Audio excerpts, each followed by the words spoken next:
Hello friends, आप सभी का बीएड कोर्स के मिशन वन वे चैनल में स्वागत है।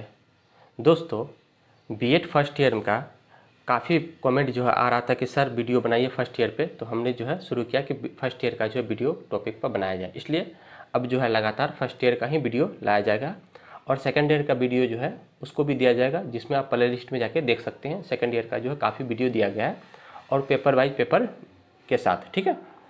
तो इसलिए हम लोग बीएड फर्स्ट ईयर का जो है चाइल्डहुड एंड ग्रोइंग अप का भी जो वीडियो बनाया जा रहा है और उसके साथ अब जो है कंटेम्पोरेरी इंडियन एजुकेशन, समकालीन भारत की एवं शिक्षा जो है पेपर 2 जो है, इस पर हम लोग अब वीडियो बनाना शुरू करेंगे और इस टॉपिक को देखेंगे अच्छे से और हम लोग समझेंगे, ठीक है। क्योंकि ये टॉपिक जो है इस पेपर का जो टॉपिक्स है थोड़ा सा कठिन है, और कठिन तो कुछ नहीं होता है, थोड़ा समझने का है, ठीक है। तो समझ में आ जाएगा तो फिर कोई दिक्कत नहीं, क्योंकि इसमें कई सारे आयोग हैं, ठीक है। इसलिए एक एक करके हम लोग आयोग को ध्यान में रखते हुए पढ़ेंगे, ताकि आप लोग को किसी भी प्रकार का दिक्कत नहीं है, ठीक है। और जो नए साथी जो है मेरे इस चैनल को नए आए हैं, प्लीज़ जो आप लोग सब्सक्राइब जरूर करें, क्योंकि फर्स्ट ईयर में भी आप लोग को बहुत साथ देंगे और सेकंड ईयर का भी काफ़ी वीडियो दिया गया है, तो सेकंड ईयर में भी कोई दिक्कत आप लोग को नहीं होगा, ठीक है। तो आप लोग बिल्कुल टेंशन ना ले, बीएड के प्रति आप लोग का बहुत अच्छे से हम तैयारी करवाएंगे। बस आप लोग जो है इस चैनल पर बने रहें और सभी बीएड के दोस्तों तक शेयर जरूर करें, ठीक है। दोस्तों, आइए शुरू करते हैं। बीएड फर्स्ट ईयर में कंटेम्पोरेरी इंडियन एजुकेशन पेपर में बिरधा आयोग 1937 या बुनियादी शिक्षा हम लोग क्या है इसके बारे में देखते हैं, ठीक है। बुनियादी शिक्षा को हम लोग बिरधा आयोग 1937 या बुनियादी शिक्षा कहते हैं। इसका पीडीएफ जो है हम टेलीग्राम चैनल में दे देंगे, जिसका लिंक जो है हम डिस्क्रिप्शन में दे देंगे। आप लोग को यदि इसका नोट चाहिए तो आप लोग जो है डिस्क्रिप्शन में मेरा व्हाट्सएप नंबर में वहाँ से आप लोग मंगवा सकते हैं, ठीक है। तो आइए शुरू करते हैं। बुनियादी शिक्षा यानी बिरधा आयोग क्या है। सबसे पहले हम लोग इसका प्रस्तावना देखते हैं। ये आयोग क्या है इसको हम लोग बहुत अच्छे से समझेंगे और आप लोग को टेंशन वाली बात नहीं है। ये बिरधा आयोग यानी 1937 या बुनियादी शिक्षा क्या है, जब आप लोग को एग्जाम में आएगा तो आप लोग इसको जरूर लिख सकते हैं, ठीक है। तो सबसे पहले हम लोग इसका प्रस्तावना देखते हैं। इंट्रोडक्शन। सन 1935 में भारत सरकार अधिनियम के द्वारा भारत में द्वैध शासन का अंत हुआ। सन 1935 में जो है भारत सरकार अधिनियम में द्वैध शासन जो लगा हुआ था ब्रिटिश के द्वारा, उनका जो है अंत हुआ, ठीक है। तथा प्रांतों में स्वशासन लागू हो गया। तब जो है हमारे देश में जो है स्वशासन यानी खुद का शासन जो है लागू हो गया, जिसका नेतृत्व महात्मा गांधी के हाथों में आ गया था। जिसका अब नेतृत्व किसके हाथों में आ गया था? महात्मा गांधी के हाथों में आ गया था। इसीलिए बुनियादी शिक्षा का जो जनक कहा जाता है, यानी बेसिक एजुकेशन का जो जनक कहा जाता है, वो महात्मा गांधी को ही कहा जाता है। तो आप लोग ध्यान देंगे कि बुनियादी शिक्षा का जो जनक है वो किसको कहा जाता है? महात्मा गांधी को, यानी बेसिक एजुकेशन उन्होंने ही लाया था, ठीक है। कि बच्चों का जो बेसिक एजुकेशन है वो ज़रूरी है। तो ये कब शुरू किया था? जब जो है 1935 का बात है, जब हमारे भारत में स्वशासन लागू हो गया था, अंग्रेजों का द्वैध शासन खत्म हो गया, तो उसी समय जो है बेसिक शिक्षा को लाया महात्मा गांधी ने, ठीक है। चलिए इसको और अच्छे समझते हैं। सन 1937 ईस्वी में उन्होंने विश्व प्रसिद्ध शिक्षा का प्रकाशन द हरिजन नामक पत्रिका में हुआ था। एक महात्मा गांधी के द्वारा एक पत्रिका है जिनका नाम है द हरिजन, ठीक है, नामक पत्रिका में इसका जो है प्रकाशन किया गया था। किसका? बुनियादी शिक्षा का, जिसके आधार यानी शिक्षण बेसिक एजुकेशन या बिरधा आयोग कहते हैं। इसी को हम लोग बिरधा आयोग भी कहते हैं, इसी को हम लोग बेसिक एजुकेशन भी कहते हैं, या फिर इसको हम आधार शिक्षा या आधार शिक्षण भी कहते हैं, ठीक है। तो सब एक ही नाम है। प्रांतीय सरकारों ने शैक्षिक समस्याओं का समाधान खोजने के लिए 1937 में बिरधा आयोग में एक शिक्षा सम्मेलन आयोजन किया, जो 1937 में जो है, ठीक है, 1937 में ही बुनियादी शिक्षा लाया गया था। तो हमारे जो है सरकार ने जो है शिक्षा से संबंधित जो है अपने अधिकारों को, है ना, बच्चों तक पहुँचे, तो इनके लिए जो है बुनियादी शिक्षा लाया था, जिसकी अध्यक्षता महात्मा गांधी कर रहे थे। जिसकी अध्यक्षता कौन कर रहे थे? हमारे महात्मा गांधी कर रहे थे, जिसे सभी कांग्रेस मंत्रिमंडल को आमंत्रित करके अखिल भारतीय राष्ट्रीय शिक्षा सम्मेलन का आयोजन किए गए, जिसमें जो है सभी कांग्रेस के अध्यक्षों को सम्मिलित करके जो है एक आयोग बैठाया गया, ठीक है, जिसमें जो है इस आयोग का नाम रखा गया था अखिल भारतीय राष्ट्रीय शिक्षा सम्मेलन बनाया गया था, जिसमें किस प्रकार से हमारे भारत में शिक्षा का विकास हो, तो इसके बारे में जो है वहाँ पे चिंतन मनन किया जा रहा था, ठीक है, जिसे वृद्धा शिक्षा या बुनियादी शिक्षा नाम दिया गया। और जैसे ही हम इनको शिक्षा देंगे तो उस शिक्षा का नाम रखा गया बुनियादी शिक्षा या फिर बेसिक एजुकेशन का, ठीक है। चलिए यहाँ तक कोई दिक्कत नहीं। वृद्धा शिक्षा क्या होता है? वृद्धा शिक्षा हम लोग समझ गए यहाँ पे, ठीक है। वृद्धा शिक्षा आया कैसे, इसका हम लोग इंट्रोडक्शन को समझ गए। अब हम लोग बात करते हैं वृद्धा शिक्षा की अवधारणा, यानी कॉन्सेप्ट ऑफ बेसिक एजुकेशन, यानी बुनियादी शिक्षा की अवधारणा क्या है, आखिर बुनियादी शिक्षा है क्या। तो वृद्धा शिक्षा आयोग 1937, बेसिक शिक्षा, बुनियादी तालीम, वो बुनियादी शिक्षा सब एक ही नाम है, ठीक है। या गांधी जी शिक्षा योजना, या इसी को हम लोग क्या बोलते हैं, गांधी जी शिक्षा योजना आदि कई नामों से जाना जाता है। इन्हें जो हम लोग कई नामों से जानते हैं, वृद्धा शिक्षा योजना 1937, बुनियादी शिक्षा, ठीक है, बेसिक एजुकेशन, या गांधी जी शिक्षा योजना। अगर एग्जाम में कोई भी रहे तो सब आप लोग को जो है एक ही समझना है, ठीक है। जो भारतीय सभ्यता वो संस्कृति के बुनियादी से जुड़ी हुई है। ये जो शिक्षा है बेसिक शिक्षा, ये भारतीय सभ्यता एवं संस्कृति से जुड़ा हुआ है, जिनका आधार महात्मा गांधी को दिया जाता है, ठीक है। गांधी जी ने वृद्धा आयोग या बुनियादी शिक्षा को इस प्रकार चर्चा किया, ठीक है। पहला नंबर उन्होंने कहा कि 1 नंबर में कि 7 से 14 वर्ष के सभी बच्चों के लिए अनिवार्य एवं निःशुल्क प्राथमिक शिक्षा दी जाए। उन्होंने ये कहा कि 7 से 14 वर्ष के सभी बालकों को निःशुल्क और अनिवार्य रूप से जो है उन्हें प्राथमिक शिक्षा दी जाए, ठीक है। दूसरा नंबर में शिक्षा बच्चों की मातृभाषा में देनी चाहिए। ये बात कही थी महात्मा गांधी ने कि शिक्षा जो है उनकी अपनी मातृभाषा यानी मदर लैंग्वेज में होनी चाहिए, ठीक है। तीसरा नंबर में है शिक्षा को व्यावसायिक ज्ञान, हस्तकौशल एवं उत्पादन कार्यों को प्रोत्साहित देना चाहिए। ये बहुत इंपॉर्टेंट पॉइंट है। महात्मा गांधी ने शिक्षा को व्यावसायिक कौशल के रूप से भी जोड़ा है। उन्होंने कुछ ना कुछ हस्तकौशल को भी उससे जोड़ा है, ताकि शिक्षा के साथ साथ आप व्यावसायिक ज्ञान या हस्तकौशलीय ज्ञान जो है मिल सके, ताकि आप लोग को आगे जो है अपना जीविकोपार्जन करने में किसी भी प्रकार का दिक्कत ना हो, ठीक है। चौथा नंबर में पाठ्यक्रम बच्चों के अनुसार निर्मित हो। जो भी पाठ्यक्रम बनाया जाए विद्यालय में, ठीक है, तो वो बच्चों के अनुसार होना चाहिए, ठीक है, ताकि बच्चों की उसकी रुचि होनी चाहिए, उस पाठ्यक्रम की भाषा सरल होनी चाहिए, है ना, आसान भाषा होना चाहिए, ताकि बच्चों को समझ में आ जाए। इस प्रकार ये चारों गांधी जी के स्तंभ यानी कि विचार थे, चारों जो स्तंभ विचार थे। कौन कौन? 7 से 14 वर्ष तक निःशुल्क शिक्षा होनी चाहिए, शिक्षा मातृभाषा में होनी चाहिए, अपना क्षेत्रीय भाषा में होना चाहिए, शिक्षा में का जो ज्ञान होना चाहिए वो कौशल, हस्तकौशलीय ज्ञान, व्यावसायिक को भी प्रोत्साहित करना चाहिए, ठीक है। और शिक्षा जो होनी चाहिए वो बच्चों का जो पाठ्यक्रम होना चाहिए वो बच्चों के अनुसार निर्मित होना चाहिए। तो याद रखना 7 से 14 वर्ष तक निःशुल्क शिक्षा मातृभाषा में होनी चाहिए, व्यावसायिक शिक्षा को जोड़ना है और पाठ्यक्रम बच्चों के अकॉर्डिंग बनाना है, ठीक है। तो ये 4 जो है गांधी जी के विचार थे जो बुनियादी शिक्षा में दिया गया था, ठीक है। अब है कि बुनियादी शिक्षा के उद्देश्य क्या है, यानी एम्स ऑफ बेसिक एजुकेशन, इसका क्या उद्देश्य था लाने का। बुनियादी शिक्षा तत्कालीन आर्थिक स्थिति को ध्यान में रखकर बच्चों को बुनियादी शिक्षा को लाने का उद्देश्य निम्नलिखित है, ठीक है। 1 नंबर में क्या उद्देश्य था कि बालकों का समुचित व सर्वांगीण विकास करना है, ठीक है। चलिए इसको देखते हैं। बुनियादी शिक्षा का मुख्य उद्देश्य बालकों के शारीरिक, मानसिक, सामाजिक, शैक्षिक और आर्थिक विकास करना है। देखिए, बालकों का सर्वांगीण विकास का मतलब होता है कि बालकों का शारीरिक, मानसिक, सामाजिक, संवेगात्मक, है ना, गत्यात्मक, बौद्धिक, इन सभी का जो हम विकास कराते हैं तो बालकों को उसी को हम लोग सर्वांगीण विकास करते हैं, ठीक है। तो बेसिक एजुकेशन का ये उद्देश्य था कि बालकों को सर्वांगीण विकास करना है, ठीक है।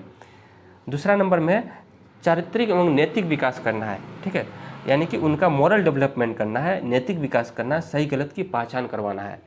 गांधी जी ने शिक्षा छात्रों के नैतिक और चारित्रिक विकास पर अत्यधिक बल दिया, क्योंकि शिक्षा द्वारा उच्च आदर्शों व मूल्यों का ज्ञान छात्रों को दिया जाए, ताकि जो है छात्रों को जो है शिक्षा के माध्यम से उन्हें उच्च मूल्यों, वैल्यूज़ और उनके उच्च आदर्शों का जो है बच्चों को ज्ञान दिया जाए, ताकि उनका जो है बालकों में नैतिकता का गुण उत्पन्न हो, वो सही गलत चीज़ों को पहचाने, ठीक है। चलिए तीसरा नंबर पॉइंट है सांस्कृतिक विकास होना चाहिए।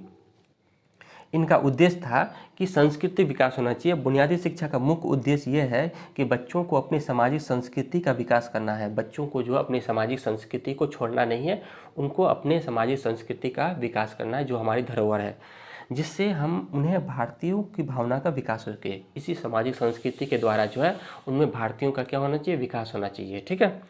चलिए चौथा नंबर में है व्यावसायिक विकास, ठीक है। व्यावसायिक विकास का मतलब हुआ कि बेसिक एजुकेशन का उद्देश्य था कि वे पाठ्यक्रम ऐसा बनाने चाहते हैं कि बच्चों में व्यावसायिक शिक्षा का विकास हो सके, वो हस्तकौशल को इसमें शामिल किया गया, ठीक है। यानी व्यावसायिक शिक्षा को जो है इसमें जोड़ा गया ताकि अब शिक्षा के साथ साथ कोई किसी भी प्रकार का जो है हस्तकौशल जो है सीख सके या कोई छोटे मोटे जो है कौशल सीख के जो अपना आगे जीविकोपार्जन कर सके, ठीक है। उद्देश्य था 5वां नंबर कि उच्च नागरिकता का विकास करना है, ठीक है। बच्चों में कैसा विकास करना, उच्च नागरिकता का विकास करना है, ठीक है। गांधी जी को शिक्षा योजना, उन्होंने शिक्षा द्वारा छात्रों को उच्च आदर्शों के जन्म, कर्तव्यों का पालन, अधिकारों की रक्षा व राष्ट्र के प्रति वफादारी की भावना को जन्म तथा विकास पर बल दिया। यानी कि गांधी जी ने यह कहा कि शिक्षा के माध्यम से जो है उच्च आदर्शों को जन्म देना है, कर्तव्यों का पालन करना है, अधिकारों की रक्षा करना है, राष्ट्र के प्रति उन्हें वफादारी बना है, राष्ट्र के प्रति उन्हें प्रेम होना चाहिए। तो ये भी जो है गांधी जी ने अपनी शिक्षा के साथ जो है जोड़ा कि ताकि उच्च नागरिकता का उसमें विकास हो सके, ठीक है। चलिए नेक्स्ट पॉइंट है 6 नंबर में आर्थिक निर्भरता, ठीक है। आर्थिक निर्भरता क्या था कि गांधी जी की बुनियादी शिक्षा व्यवस्था हस्तकौशलों के माध्यम से छात्रों के भविष्य को सुरक्षित व सुविधाजनक बनाने में सक्षम थी। बेसिक शिक्षा ऐसी होनी चाहिए तो बच्चों को शिक्षा तो मिले, साथ साथ उनकी जो है आर्थिक भी किसी तरह से, आर्थिक का भी जो है किसी प्रकार का दिक्कत ना हो, तो वो आर्थिक निर्भरता भी उसमें मिल जाए, ठीक है। अब हम लोग बात करेंगे बुनियादी शिक्षा का पाठ्यक्रम व समय सारणी, time table of curriculum of basic education. बुनियादी शिक्षा का क्या समय सारणी था, क्या उसका पाठ्यक्रम था, ठीक है। चलिए आगे देखते हैं। बुनियादी शिक्षा का पाठ्यक्रम का निर्माण की अवधि जो थी वो 7 वर्षीय प्राथमिक शिक्षा होनी चाहिए, जो 7 से 14 वर्ष तक है ना, 7 से 14 वर्ष तक 7 वर्ष का प्राथमिक शिक्षा होना चाहिए, ठीक है। अब इनका पाठ्यक्रम हम लोग देखते हैं। देखिए पाठ्यक्रम में क्या क्या था, बुनियादी शिल्प कार्य जैसे कृषि की शिक्षा, कताई बुनाई, बागवानी, काष्ठकला है ना, जैसे लकड़ी का काम, ठीक है, चर्म काम, पुस्तक कला, मिट्टी का कार्य, मछली पालन, ठीक है। उसके बाद है फल संरक्षण और अन्य स्थानीय हस्तकला। ये सभी जो है बुनियादी शिक्षण कला थी जो बच्चों को दिया जाना था। कृषि हो गया, कताई बुनाई हो गया, बागवानी हो गया, काष्ठकला हो गया, चर्म कार्य हो गया, पुस्तक कला, मिट्टी का कार्य, मछली पालन, ये सभी जो है बुनियादी शिक्षा में जोड़ा गया था, ठीक है। तो ये सभी पाठ्यक्रम में थे। और दूसरा में था शिक्षण विषय। शिक्षण विषय में क्या क्या है, ठीक है, इसमें देखते हैं शिक्षण विषय जो कैसी होनी चाहिए। एक तो मातृभाषा में होनी चाहिए, गणित पढ़ाई जानी चाहिए, सामाजिक विज्ञान होना चाहिए, सामान्य विज्ञान, स्वास्थ्य विज्ञान, आचरण शिक्षा, संगीत और चित्र, ये सभी जो है शिक्षण के विषय होने चाहिए, ठीक है, जो बच्चों को दिया जाना चाहिए। तो ये पाठ्यक्रम था बुनियादी शिक्षा का, ठीक है। पाठ्यक्रम हम लोग 2 रूप में देखे, एक तो बुनियादी शिल्प कार्य और एक शिक्षण विषय के रूप में, ठीक है। तो इस तरह से आप लोग भी एग्जाम में बनाइएगा। चलिए अब हम लोग इसका समय सारणी देखते हैं। पाठ्यक्रम तो देख लिए, अब समय सारणी, कुल समय सारणी जो है 5.5 घंटा का इसमें प्रत्येक दिन है, 5.5 घंटा प्रत्येक दिन, ठीक है। विषय और अवधि, इसको हम लोग इधर देखते हैं।